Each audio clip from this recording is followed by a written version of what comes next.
అలా కొంచెం పెరిగి పెద్దయ్యాక ఫెస్టివల్స్ వచ్చినా బర్త్డేలు వచ్చినా చేసుకుండేది కాదనమాట. ఇంట్లో డబ్బులు ఇబ్బంది పడేవాళ్ళు అనమాట వాళ్ళ ఫ్యామిలీ. సరే అని చెప్పి తను కూడా టేక్ ఈజీగా తీసుకుండేది.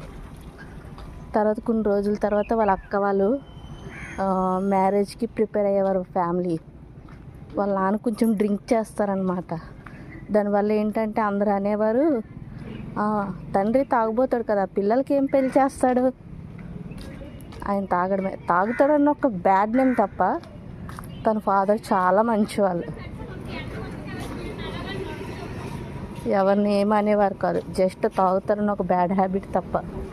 అలాంటిది 1 ఇయర్లో ఇద్దరికి ఒకసారి మ్యారేజ్ చేశారు. అంటే చూడండి, 1 ఇయర్లో ఇద్దరికి ఒకే మ్యారేజ్ చేశారు.